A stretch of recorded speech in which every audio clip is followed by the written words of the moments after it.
Yeah, I gotta be straight with you guys here. I had to. I had a good news. I thought I had a good news story set up, but upon further thought, I thought, you know what? This is kind of a dark story. I don't think I want to bring this up. Dueling Decades. You were the boss of that round, apparently, Mancrush. This game's all tied up. We're heading into the final news round. All right, I'm gonna use the power that I have right now. I'm gonna defer. Oh, Ooh. So all I'll, right. I'll use my deferral, and I will go over to Trevor. I'll give you a deferral right here. You can bring the news round. You can wow Tom, because Tom was around in 1996. So maybe this is your round. Yeah, I gotta be straight with you guys here. I had to. I had a good news. I thought I had a good news story set up, but upon further thought, I thought, you know what? This is kind of a dark story. I don't think I want to bring this up. I was gonna. My news story was gonna be the Olympic Park bomb. Oh God! Oh, wow. And then I thought to myself, At least we didn't start the episode with that. no. Yeah. And then I thought to myself, you know what? Last time I went with a sort of dark pick, which was I think the Gods and Monsters pick, Yeah. I got so much shit from you guys. I'm like, you know what? I'm not gonna put myself up for this again. So yeah. So my pick, to quote Jeff Goldblum, these scientists in Scotland were so preoccupied with whether or not they didn't stop to think that they should. And this was the first incidence of cloning in history. First mammal cloned from an adult somatic cell using the process of nuclear transfer. And yeah, it came from Dolly the sheep, named after Dolly Parton, because, you know, of course, you make that connection. Why not? Yeah, Dolly the sheep, born July 5th, 1996, at Roslin Institute in Midlothian, Scotland. Died February 14th, Valentine's Day, bummer, 2003, at Roslin Institute, Midlothian, Scotland. She is currently at the National Museum of Scotland. Her remains are on display, which I don't know why. I find that kind of creepy. Yeah, it's I kind don't of know why. It's kind of weird. They got the remains of a cloned dead sheep on display, and yeah, I mean, nah. So my news story is the birth of the first cloned mammal, Dolly the sheep. Nice. Wow. You want to just skip and just pick one of theirs, Tom? I mean, It might be. Hey, no, better. that's a good one. I remember. I remember as soon as you said clone, I thought sheep. I remember that story for sure. Yeah, big deal. You know, it's funny. I just found my high school yearbook after years, like a couple months ago. We found it in a box, and when they sold, I graduated in 1996, and at the end of the yearbook, they put like this year highlight section, and one of the pictures is of the whatever that. Actually, no, it couldn't have been. But no, because you were July of 96. yeah. So maybe it was when they were planning it or something, but that's definitely Probably. in there where they have the pictures of the sheep. Because I remember seeing it in there. So she probably hadn't been born yet. No. But that was a big story. Yeah. Absolutely. All right. So for my news story, we're going to head over to the Palm Beach Post out of Florida, July 8th, 1986, where a headline reads, Joyner shatters world record in heptathlon. Jackie Joyner put on a series of remarkable performances and shattered the world record in the heptathlon by more than 200 points, with the first 7,000 point total in history at the Goodwill Games yesterday. Joyner's performance highlighted another big day for the American athletes in the multi-sport festival. Americans took the lead in the gold medal count from the Soviet Union, 22-21. So to date, the 7,000 point barrier has only been breached on 10 occasions in history, and in just by 4 women.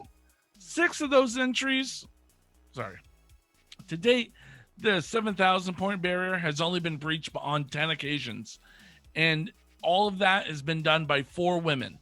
6 of those entries all say Jackie Joyner Kersey. So in 1988, she would set the bar high yet once again, breaking her own record with a mind-blowing 7,291 point total. So the women's outdoor heptathlon consists of 7 events. The first four are contested on the first day of the events, and the remaining 3 are on day 2.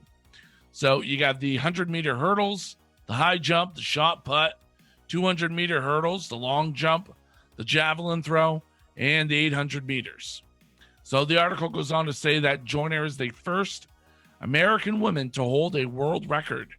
That goes back to since 1932 at the Olympic Games. So years later, Sports Illustrated voted Jackie Joyner-Kersee the greatest female athlete of all time. So I give you Jackie Joyner-Kersee bringing home the gold at the Goodwill Games, July 7th, 1986. You know, it's funny. Your voice sounds like mine. It's gone, man. It's fucking What a gone. bold shot. In my defense, I went to my first concert in 18 months on Friday, and I was screaming like a complete moron. Got to meet Brendan B. Brown was there from Wheatus. We met after they played, and got to see Living Color in the pouring rain, who was amazing. But yeah, my voice is completely shot. So I totally feel you.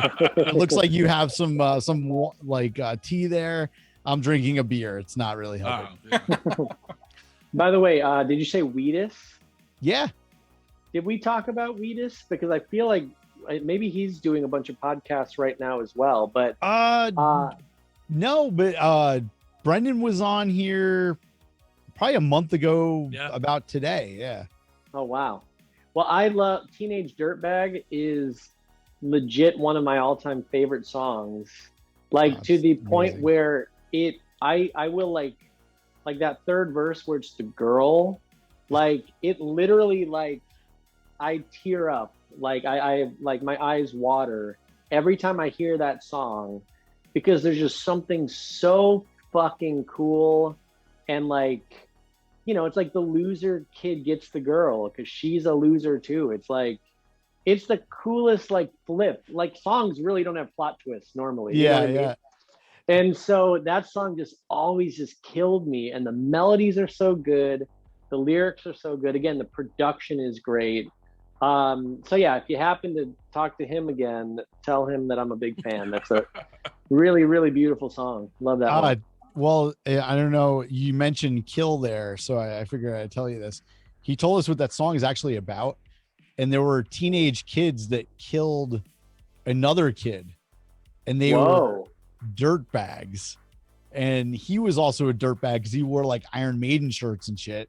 So he wrote that song back then, and this happened in Long Island, New York, in the 80s, and that's actually what it was about, because he was telling this whole story about it. I was like, fucking mind blown. I was like, wait a minute. Well, yeah, it kind of makes more sense with the lyric. Her boyfriend's a dick. He brings a gun to school, and he'd probably kick my ass if he knew the truth.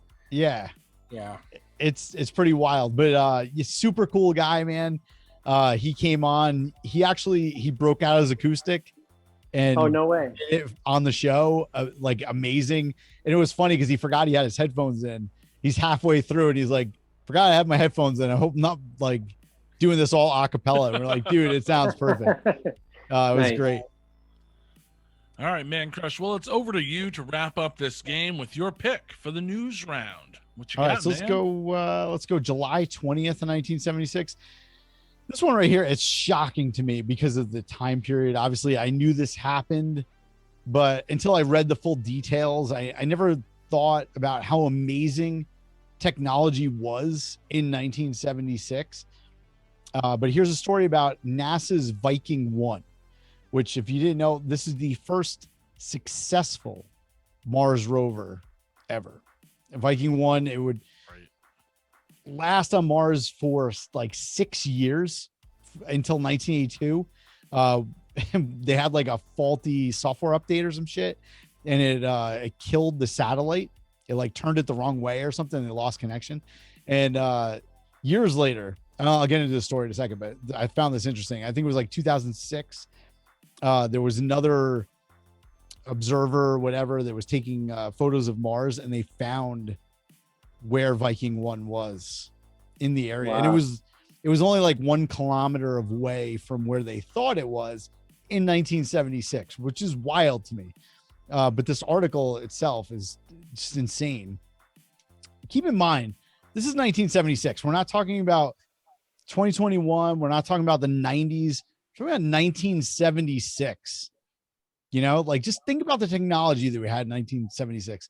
Video games sucked ass. Like we didn't have, like, we were listening to records. All right. So this is Viking 1 lands on Mars. Viking 1 rode a parachute and a cushion of rocket power to a smooth landing on Mars Tuesday and discovered a rocky, rolling desert with sand dunes under an unexpectedly bright, light afternoon sky. This is the most amazing part. I obviously can't show you the pictures of this because we're on a podcast, or if you watch this on video, maybe Joe will be so cool to throw these in, but Google the Viking 1 Mars pictures. They're amazing. They're 2 amazing black and white photos from this thing just setting down on Mars and taking photos and sending them back to Earth. And not only that, this paper that I'm reading this from was from July 21st, 1976. So they got these pictures back from Mars, 214 million miles away in 1976. And they're pristine. If you Google image it, you'll find them and you'll be blown away. Just keep in mind the year. But its first 2 black and white pictures displaying clarity never seen before from a robot explorer. It appeared as if they had been taken at a sunset in a desert in Nevada. It's a very exciting place, said astronomer Carl Sagan. His name should be familiar. Mars is an extraordinarily interesting place. The 7-foot tall spacecraft landed only 17 seconds late after an 11-month voyage from Earth, 214 million miles away. Viking was quickly transformed into a nuclear-powered science observatory bearing the flag of the United States and a bicentennial emblem honoring the nation's 200th birthday. There was another article that I found, though, that was even more interesting than that, and it was just the response from around the planet at the time in 1976 that this was happening. Of course, you know, we're in the Cold War, so the first country to come out was Soviet Union were like, wait a minute. We've done this already. Well, the thing was, they weren't successful. They did it, and their rovers just like shit the bed like immediately. So they're talking about these 2 other rovers that they had, because they had 2 of them at the time that made it, and they completely sucked, and nobody cares about them because it didn't work. But then you had France. They had the prestigious Le Monde, which is like a gigantic newspaper, reporting that the Vikings landing in a 3-column front page headline. And then you had a Dutch radio report on Viking every single hour. And the Dutch evening newspaper, it splashed across the front page. Same thing about the lander. In Venezuela, radio and television stations provided periodic bulletins all about the lander after the morning is landing. And then in Mexico City, the newspaper El Universal Gráfico, their headline said "Triumph of Earthling Science," which I thought was awesome because it's really what it is. Like, yeah, the United States did it. We put this rover on Mars, but it was really an accomplishment for everybody, because I'm sure, you know, being in the United States, we had people from every country that were involved in this. And this was actually, according to this article, the Mexican newspapers treated the Viking landing as bigger news than the Olympics that was actually going on in July of 1976. And if you notice, I didn't mention the Olympics one time until now, and it was dwarfed by this story of the Viking 1 lander. So it just goes on and on. There's just praise from all around the world that, you know, this was happening. And of course, we look at it now. We've had tons of rovers since then, not tons, but several rovers since then go there and, you know, do all this stuff on Mars. I'm not a scientist, so I don't know what the hell they're doing, but it's amazing how far this thing is away. And in 1976, we're sending these pristine images back of what it looked like. And now we look at these and we get them from the rovers that we have up there now. And we're just like, we kind of take it for granted because we've seen them our entire lives. But 1976, nobody knew. What did you know what was going to be on the planet? This thing landed and everyone was probably like, what's there? Like what is it's gonna show? And then it shows like a desert, but it's pretty wild. But yeah, it's the Viking 1 landing. Fantastic. All right, Very cool. Let's toss it down to Tom Higgenson, our judge for this episode, and his final ruling on this game. Okay, so I kind of like could give two shits about news normally, right? So when this was the last category, I was kind of like, oh great, here we go. Can we do movies again or something, But I gotta say that all three of these, I was like, these are some great, great moments in history for sure. I actually, I told you guys I've got my Million Miler, my 80s solo project. So I'm, was FloJo, right? Wasn't that her nickname? Jackie Joyner Kersey, right? That was actually her sister-in-law. That was for real? A whole family, yeah. Because Florence Joyner, right? Yeah. She married her sister, right? Sure. Okay. So anyway, super iconic, I guess, apparently family, but those names are names that I haven't heard in 30 years, but yet instantly I'm like, oh yeah, you remember that because it's such a big deal. And she was obviously a huge deal.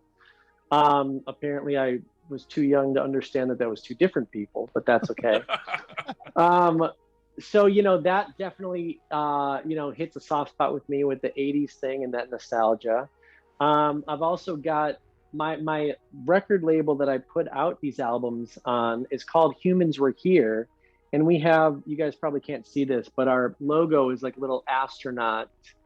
Humans Were Here. So, the Viking, all of that's super interesting to me. Just the fact, like you said, the technology in the 70s is sending pictures back. We're on Mars. What the hell is going on? The exploration of the unknown is just so fascinating. But I don't know, maybe it's just because I feel bad, but I mean, I don't know, dude, Dolly the sheep, that was a big ass deal. And I remember that happening. And I mean, I kind of feel like to this day, there's still, everyone in the world is still conflicted, like cloning, like, is it going too far? Is it, can we use it for good? Is it like, sacrilegious? There's so many levels to the idea, even the idea of cloning. And the fact that, it all started with your story. So Trevor, I'm going with you on this one. I don't need your pity. No, I mean, dude, that's a hell of a story, man. That's a great one. So yeah. Wow. All right, why Trevor. People are against that? Like, just do it. I mean, especially over this past year with like COVID and everything. Imagine you could just clone, like, it's like, sorry, or whoever died, we're just gonna clone them. Like, okay. They did clone Helen Hunt and gave us Lily Sobieski. I don't think that was real. They cloned Jeffrey Dean Morgan and we got Javier Bardem. No, it's backwards. I think we started with Bardem. We started with Bardem. They gave us okay. Wow. All right, Trevor. Well, you pick up 2 points. This game's all tied up. We're heading over to our final wild card round. What are the scores? I was even trying to think. I'm like, wait, I don't even remember who's winning right now what. It is currently 2-2. Ooh. No shit. Wow. I didn't think I'd need this. So we're going to head to the final wild card round. We'll try to keep this one brief. All right. Well, I went back and forth with my picks for the movies round of which movie I should choose. Aliens, or another choice I had was Maximum Overdrive. And then my third option was this movie, which if it's between this and Aliens, it's a hard choice. Really just goes upon what mood you're in at the time. So, wow. This one, Mancrush, I think you know where I'm going with this one. Because you know what old Jack Burton always says? Yeah. That's right. I'm going Big Trouble in Little China, released July 2nd, 1986. It's just one of the all-time classics. I think it's my favorite John Carpenter film. I know that's blasphemous because of Halloween, but so yeah, that's what I'm going with. Wild card round, Big Trouble in Little China with good old our friend Kurt Russell, good old Jack Burton. I will say I have seen that one, so we got that going for me. All right, Mancrush, what did you bring for the wild card round? All right, so let's go July 20th, 1976. Hammerin' Hank Aaron, at the age of 42, in his 23rd season in the league, hits his final and 755th home run off Angels pitcher Dick Drago. And that record right there would stand as, most home runs over the career for 31 years. But I would say, like, matter of fact, I would kind of say a lot of people still have Hank crowned as that champ since there's no asterisk next to Hank's name. He was just around for 23 years and he just kept hitting them. There was never any talk of steroids or anything like that. He just did it. But here's the thing, that home run ball, right? So you could take this as you will. It could either be the Hank Aaron 755th home run, or this could be a hot product. This is kind of like a double in this one. Okay. Double whammy. It's a double whammy. So that home run ball, it was caught by a seasonal groundskeeper named Richard Arndt. All right. And Arndt only spent one summer working for the Brewers. And then he ended up selling this ball in 1999 for $650,000. Here's the thing. Unfortunately, Hank Aaron, he suffered like knee issues in his final season. So he only played 85 games. So at the time, no one really thought this was his last home run. They just thought it was another home run. But dude, what a steal for this dude. He was there, he got the ball and made out. But yeah, at the same time, Hank hits his 755th home run. Wow. All right, Trevor, what did you bring for the wild card round? All right. I'm going to preface this by saying any goodwill I may have accrued in this past hour or so may just be shot to hell after I give you my pick. It was going to be between my music. This is my music pick. One of my music picks. It was going to be between this and Sublime. I admit when I first heard this group, I thought to myself, yeah, it's a catchy little pop song. It's not going to last. This is flash in the pan if I've ever heard it. I was way, way wrong. Wait, Plain White Tees were not around that early. Okay. Just kidding. Go ahead. Sorry. This single debuted in the UK on July 8th, 1996. And it was a phenomenon. I mean, they had 2 multi-platinum albums. They had their own movie. There's rumors of a reunion tour, and they're a guilty pleasure of mine, and I enjoy them to this day. The debut of the Spice Girls. I knew you were going there with the movie. I'm like, wait, movie? I'm like, oh, Spice Girls. Were you dreading it or anticipating? Oh, well, as we talked about, I was getting a little indie minded, and in the '90s, late '90s, and the Spice Girls didn't quite fit into that. You guys notice, there's of course, there's the '80s resurgence with Stranger Things and all that kind of thing, but there's this also a little bit of, it's kind of leading into a '90s resurgence, right? Yeah. But for me, and I'm assuming you guys we're all kind of in the same boat, I feel like, age-wise. For me, the 90s, I think of Nirvana. I think of grunge. I think of My So-Called Life. I think of, and I feel like the new, I don't know, when people, when kids nowadays think of the 90s, it's the Spice Girls.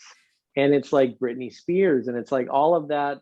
Or maybe Britney Spears would have been 2000, but no, you're right. That's late 90s, late 90s. Yeah. They go way more to that pop stuff that, I don't know, for me at the time was a little bit not cheesy. I mean, dude, I love a great pop song, but I don't know, to me, the 90s were this other thing. I don't know. Yeah. Do you guys feel that same way? Yeah, no, I totally agree. Yeah. Well, to me, the '90s was like it was a whole variety of different genres. Because there was also I was also into pop, I was into indie, I was into grunge, I was into the R&B and the rap stuff. It all kind of melds with me. It was It never was just experimentation. exactly. It was never 90s. just one genre I was associating with the '90s. It was a whole kind of plethora of genres, and I think that's why I kind of connect with '90s music more than other decades. Sure. And I mean, I think that started because nowadays I feel like everybody listens to everything, you know? And I feel like definitely back in the day, it was, you were like a punk rocker, or you were like, an indie kid, like you wouldn't listen to the Spice Girls. But I feel like you still knew that the Spice Girls were fucking good. You still knew those songs were great. And I kind of feel like that started like slowly kind of closing the gap where you could have, like a Machine Gun Kelly right next to Drake, right next to, I don't know, whatever rock, the Foo Fighters or something, all on the same. Don't you think it's an availability ththing though? Comparative, if you look at, over time, how we consume music now. So we consume music now. Like I talked to a friend today. I swear to God, he sent me a picture and he said, "I'm burning CDs for my party on Saturday." And it was a picture of Slaughter. It was a Slaughter burned CD. Wow. Hold on. Let me grab exactly what it was. Yeah. It's a Slaughter burned Stick It To You CD he sent me. And he's like, "I'm burning CDs for my party on Saturday." And I was like, "Dude, you want me to just like, do you have like a Bluetooth speaker?" And he's like, "No, all my stuff is old. All I have is wires." Huh. So, like, don't you think like at a point, like how we consume music kind of changed what you listen to? Because if you were listening to like a pop radio station, that's all you knew. Yeah, Sure. Like you probably never changed the dial to something else. And if you did, you just changed it to maybe like an alternative radio station, and that's all you listened to. It wasn't like you were like continuously moving back and forth. Whereas nowadays we can just, our kids, like I look at my daughter's 15 and she could just throw on Spotify and go from one genre to the other seamlessly, not need to Totally. own anything, and kind of cross genres. And it's like, it's completely, all the lines are gray. Like, do you feel like that, like, especially as a musician, do you feel like that affects music in a good way or a bad way? Like, where everything's kind of like this, like, where are we going? Totally. I feel like that's a good point. Like, you had to literally invest in the artist that you like, or the genre that you liked, because the only way of hearing these artists were to pay $15 for the CD, back in the day. Or get into a Columbia House. Yeah. Oh God. Right. Yeah. And then you get, Well, they also had singles. Those little. True. Yep. True. So I had a lot of those. So I kind of went from like when I was in junior high, I was all about like Criss Cross and Boys to Men, and like I said, the Fresh Prince was probably right around there. And then once I got into high school, I was just like, Pearl Jam and Nirvana came along. Actually, I guess they were out already, but they were. Yeah. I think my ears, I was like, I'm like grown up now. My tastes are refining, and I understood them all of a sudden. But yeah, I was like all about. It was like that was my world. Started going to concerts, started just living that that alternative rock scene. Like that was what I identified with. All my friends, we just go to concerts every weekend, and that was our life. So I think that there was definitely it was a great time, and there was a place for that. But to answer your question,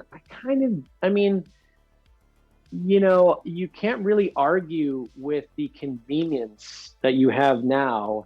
And as an artist, of course, I'd rather have 1 million people pay $15 for my album.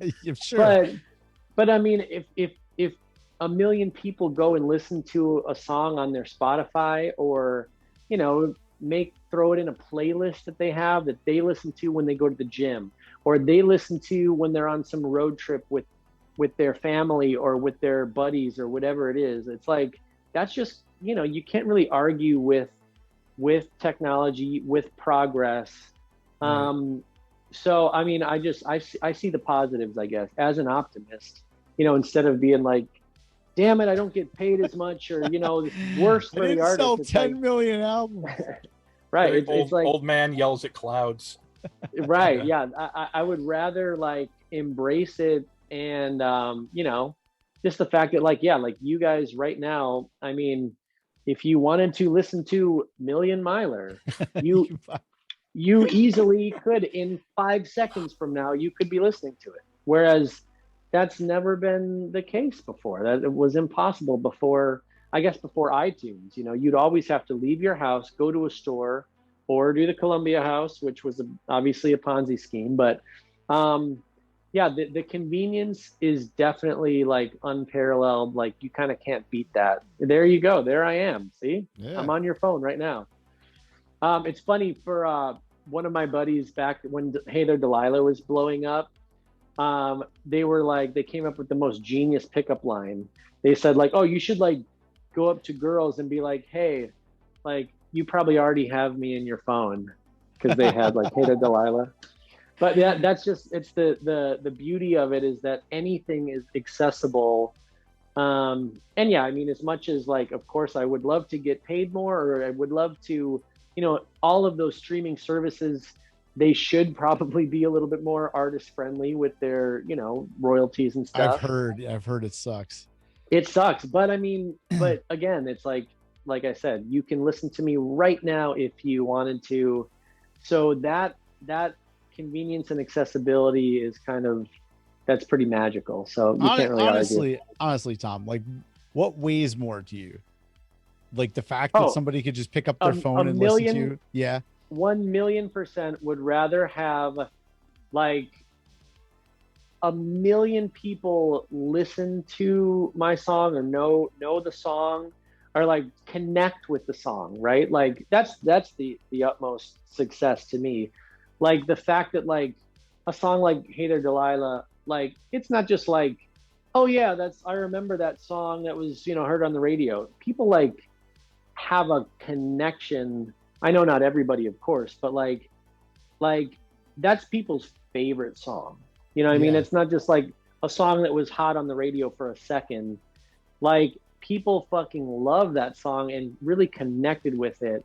That by far outweighs anything. The fact that I made some, a piece of art that really made people's lives better in some way. That's the real level of success to me. So to answer your question, yeah, the fact that 1,000,000 people right now could listen to my song or have access to it, way cooler than, selling 1,000 albums, because I'd make more if, selling 1,000 albums than 1,000,000 streams. But I'd still rather have the 1,000,000 streams, because you make art to get it out there and to connect, so that's what it's all about for me. Did you ever think about how many dudes got laid by girls named Delilah because they played that song to them? Dude, for sure. And I'm always, dude, the stories I've heard are so great. Like, people always, like, some dude will tell me, yeah, dude, like, I lost my virginity because I played, Hey There Veronica to this chick in high school or whatever. Like, it's so funny. And to me, when I wrote that song, I was like, okay, damn, I really love this song. I know this is really good, but like, no one's going to relate to it because it's so specific. How many people are named Delilah?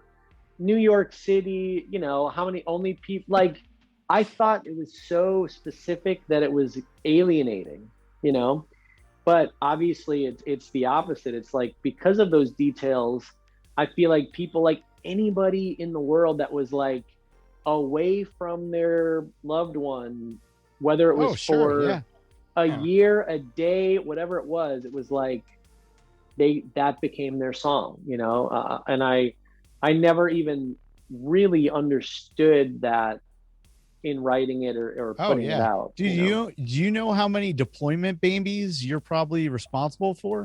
Dude, absolutely. That was one of the biggest things we've been able to do some of those, like, we have played in Navy bases and all things like that all around the world, and that was a mind blower to me. Like these, you would think I would have nothing relating with these big army dudes, firing guns and working out all day. But man, like they were like, yeah, like that song, like when I had to leave, away from my girl back home, like that song was like what kept us going and what kept us. And I'm like, just mind blown that like, man, I had no concept that it would reach just that far, and to like somebody like that, like in my mind, probably not going to relate to, but whatever story I told in that song, whatever, those lyrics, they like, I don't know, they made it easier for a guy to be stationed somewhere like defending our country. Like I helped that guy somehow. It's pretty I was magical. a couple years off from that. When I deployed in 2004, it was 3 Doors Down, Here Without You, I think it was the name of the song. So okay, sure. if I had deployed a couple years later, my daughter might have been named Delilah. Would have been Delilah. Nice. Even though her name now has nothing to do with 3 Doors Down, but it's one of those things. But I know Mark's giving me the signal. What do you think for the wild card round? And then we'll continue this. Well, you know what? It really doesn't matter because, as Red Foreman would call me, I'm a dumbass. I read the score wrong. The hot products round was actually worth 2. So, Mancrush, you won this one. We never even had to go to a wild card, but we did anyway. Yeah, we did anyway. We made it fun. That's right. And you know what? Just to be fair, I would have probably. I was just at a Cubs game last night, so I would have probably went with Mancrush anyway, with the the home runs and everything. So there you go. Nice. And to show that there's no hard feelings, Tom, I did just buy a copy of Million Miler, the cassette album. No kidding. Oh, nice. No hard feelings, dude. Do you have a cassette player? Thank you. Yeah, I do. Oh, awesome. Got a Walkman. You have a Walkman still that works? Mine doesn't work, but I do have a cassette player. No. I have this LP CD cassette player I got for Christmas last year. So nice. Is it Crosley by any chance? No, it's Trek Sonic. Okay. Because I've had in my little 80s, revival mode here, I've been actually collecting cassette tapes, like old tapes. Yeah. And I've had a real problem finding decent like boom boxes or like tape players that they make now. Yeah. They all kind of sound like shit, but I found this one Crosley one. I don't know that brand that you just said, but this Crosley one that I found, it was like 30 or 40 bucks, pretty cheap, and it sounds awesome. So yeah, it is kind of a hard struggle to like find a good tape player right now. Well, it's crazy. I heard the reason that cassettes kind of sound like shit in recent cassette players is that they changed the mechanisms in them. Around like the 90s or something like that. They changed the mechanism, and now it just makes the sound just completely not as good as it used to be. I don't know the exact date they switched up but that's why a lot of people will go to like thrift stores for like the old boom boxes and just use those or fix them up. So, totally. That's interesting. I didn't know that, but Mark that is totally a pretty makes sick sense. one, actually. Do you still have that double deck? I got 3 of them. Oh wow. Mark is a pretty sick one. I had to get a dual deck because you never know when you want to make a mixtape. Yeah, Exactly. if you want to never record know. something off the You radio. never know. Yeah. Yeah, for sure. And totally like John Cusack and High Fidelity. Just make a great mixtape. Oh yeah. Now it's a Stalk Spotify 'em. playlist, of course. Spotify Yeah, playlist, but there's but I nothing feel like you. there's nothing Totally. like just a physical copy you can hold in your hand. Yep. Even And- just writing out like the song titles and stuff Yeah, on that little exactly. like Yeah. Oh yeah, totally. Oh yeah.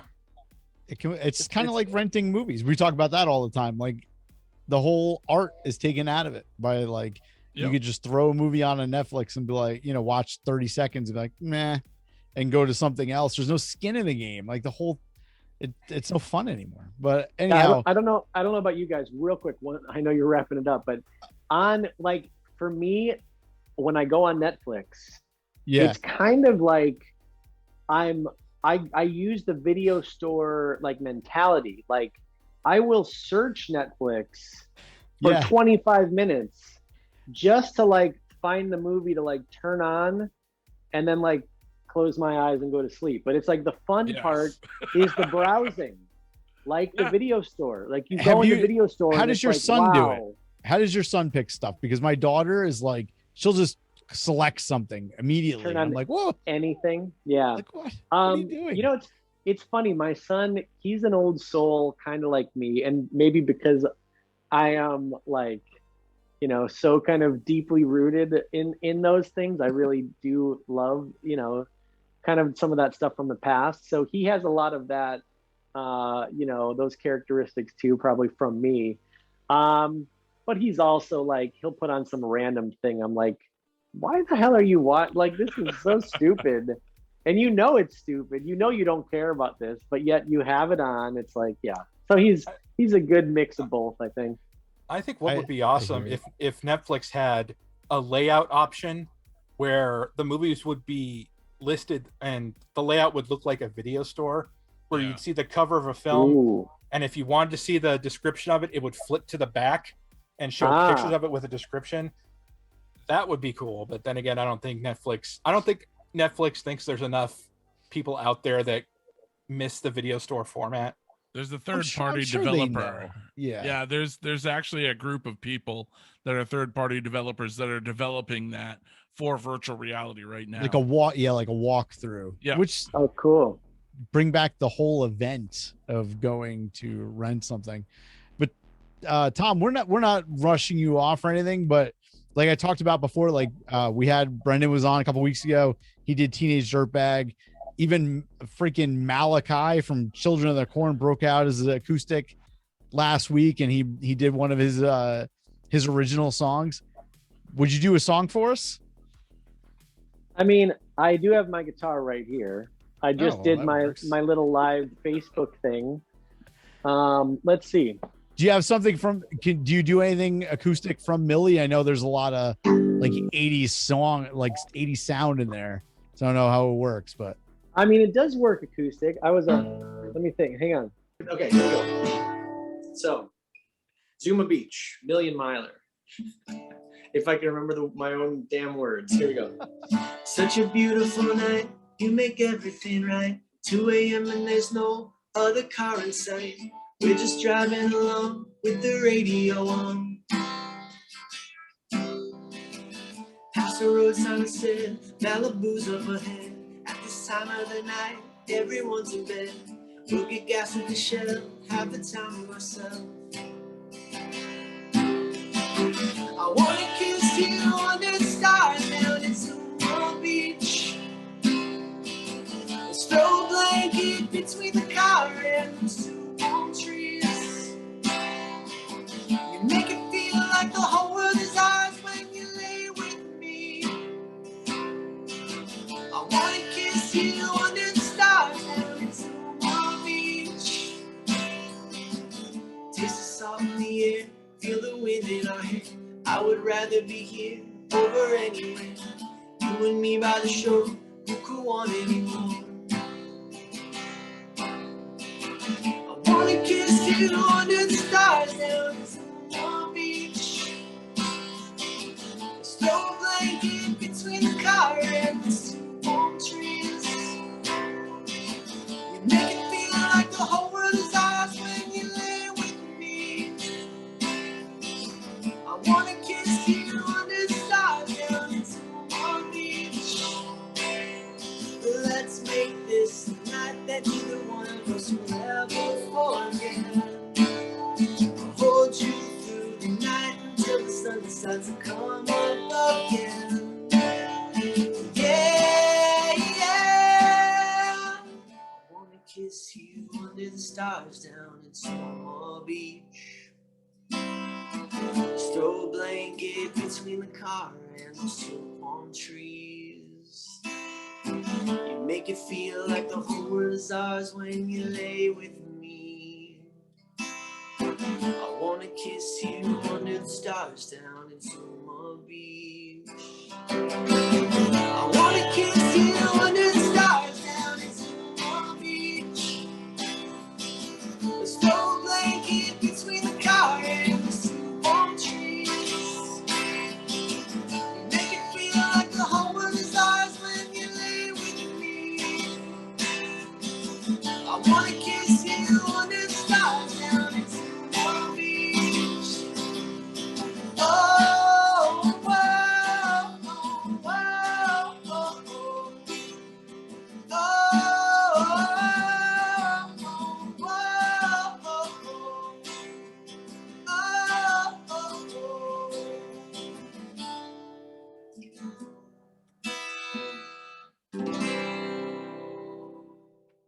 Here we go. Nice. Now I'll put these back on so I can hear you guys.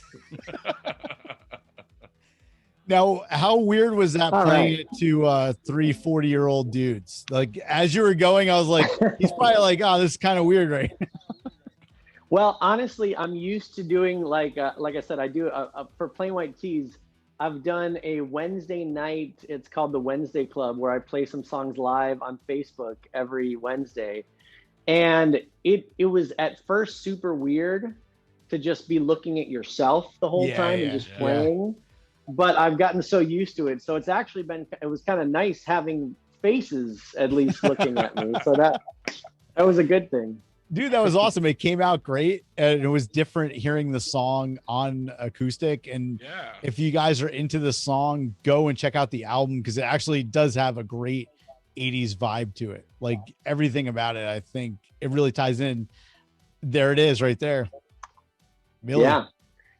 Also available for pre-order. I'm getting vinyl in the next 2 weeks. So cassette tape and vinyl for any of those, vinyl files out there. So there you go. For the super old people that listen to the show. No, dude, you know what? Vinyl is actually outselling CDs. You guys know that? Really? That's pretty cool. Yeah, for the first time in forever this year. Mm-hmm. Do I have, matter of fact, right next to where I record, I have all my CDs. I have a 200 disc player over there. It's completely empty. Oh, wow. But all the discs are underneath. I have like 2,000 CDs. I can't even move this thing. It's so heavy. Wow. And my wife's like, you just need to either get rid of them all or like do something with them. So no, you gotta dashed. You gotta hold out, because like 10 years from now, CDs are gonna be like the coolest thing ever. See, the thing is with CDs though, like cassettes are cool because they last, records last. CDs get CD rot. Yeah. Yeah, well, dude, records can get all scratched up and shitty too. Oh, that's true. But you have to like handle them to do that. The CD, like I pulled the CD out. It was I don't remember which one it was. I opened up the case and the backside of the CD was completely dead. Yeah. Like all the stuff just fall. Yeah, it's called CD rot. It just happens. Wow, it happens in movies too, like DVDs. It happens too. So anybody that has all that shit, if you think you're safe just because you have DVDs or CDs or whatever, you're not. So check your shit. Don't just keep it in the basement in boxes, because you'll probably ruin it after a while if you don't play it, clean it, do any of that fun stuff. But Tom, dude, thank you so much for coming on. That was awesome. Thank you for playing the song. And please come back anytime, man. We'll do this again. If you want to hook it up where like when Brendan comes back, we'll like get one of you guys, if you want to just show up as a contestant and Brendan will be the judge. Hey, whatever, man. Hell yeah, dude. Yeah, I'm down. I love you guys. I love the format. The show is great. So yeah, we'll do it again for sure. That'd be awesome. All right, awesome. All right, and before you go, are you doing any tours or doing anything like that? So Plain White T's are actually starting up. We're playing a show next weekend in Las Vegas. So that's nice. Like our first, like you said, you just went to a concert last weekend. This is our first full band. I've done a couple little acoustic things, very small, intimate, COVID friendly things. But this is our first full band, like back on a big stage with a real crowd since the pandemic. So it's going to be cool. Awesome. So yeah, stuff like that is starting up. Looking to book some Million Miler. I've actually got a call tomorrow with our booking agent about doing some Million Miler shows this fall. So nice. Hopefully I'll bring the 80s to some cool clubs you around. You should see if you could get Million Miler to open for Plain White Tees. Ooh, I know people. I wouldn't want to steal the show though, upstage playing my tees, No, but Yeah, I dude, mean, believe me, If all you that come out stuff this is way, like- I'd love that'd be so to fun. check it out. Hell yeah. Well, yeah, either with the tees or with Million Miler. I'm sure we will eventually. You guys said you're New York area, right? Yeah. Yeah. Well, for sure. sort of, kind of all over the place, but I'm in Seattle. Oh shit. Okay. yeah, Trevor's way out there. Yeah, we honestly, it sucks because Seattle, we'll go to like San Francisco all the time. Sometimes we'll go up to Portland, and then maybe, Seattle is just such a, for some reason. Do you have something against me, Tom? Is that what you you're doing? I don't know. Dolly the sheep. We'll always have Dolly. Yeah, we'll always It's have true. Dolly. It's true. You should write that on the cassette. Yeah, You there said you go. Nice. Well, thank you guys. Yeah. I now I do have to pee. I made the joke earlier, but now it's getting to that point. So All right, you go do that before there's a problem, bro. yeah, hell yeah. But yeah, see you guys soon for sure. And in person, maybe that'd be dope. All right, sweet. I look forward to it. Oh yeah. All right. Awesome. All right. Nice to Take meet you, care, man. Tom. Thanks again, Take bro. See you guys. See ya. Take care. All right, duelers. Well, unfortunately, we're going to have to end this episode right here. But don't worry, you can always go over to duelingdecades.com where you can subscribe to the show on iTunes, Spotify, everywhere podcasts are available. Then remember to head on over to our YouTube page, subscribe, hit the little notifications bell. That's going to help us out as well. So until next time, duelers, we're going to bid you a peace, love, light, and a joy, but not until we kick it over to Mancrush. One last thing, I swear to God. podtv.live.